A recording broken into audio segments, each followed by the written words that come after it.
Today we are organizing drawing with layers. Do your drawing look like a mess of lines? Don't worry, in today's quick tutorial, I will show you how to organize your drawing. Layers can help you control your line type, visibility, color, and line thickness. Let's take a shot. To access your layer property manager, move to your home tab. Navigate down to layer properties. Once you take the layer properties, your layer properties manager is going to pop up. To form a new layer, move to your top left hand corner with the icon containing a star, facing new layer, and click on it. We are going to type in our keyboard wall on layer 1. To be able to form other layers, we can add wall 2.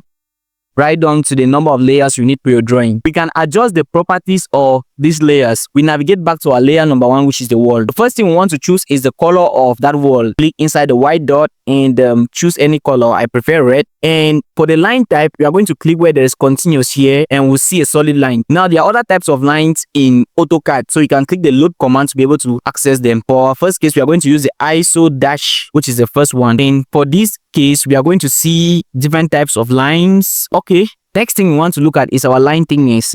Line thickness here of 0.5. Okay, for wall 2, we can change the color.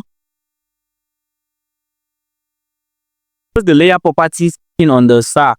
Once you have created your layers, you can assign objects to them. Select any object here and assign it to a layer. So we move up to the layer properties here and click on the drop down menu and choose wall for the first one. You can do that for the other layers and choose their own properties that you want them to be.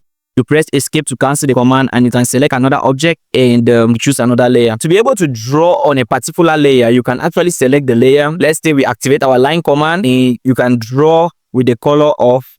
To be able to read a layer for it not to be visible in our general drawing, move to where there is a bob and click on it. It's going to unactivate the layers. As you can see, it's unactivating as I'm clicking. We can equally lock specific layers so that they cannot be deleted. For example, wall 2, we can lock the layer. If you click on wall 2 layer, anything on wall 2 layer and delete, is not going to delete. Now you know how to use layers in AutoCAD. To keep your drawings organized and easy to manage, start using layers to separate different elements and see how much cleaner your work becomes. Don't forget to like, comment, and subscribe for more quick AutoCAD tips. See you in the next video.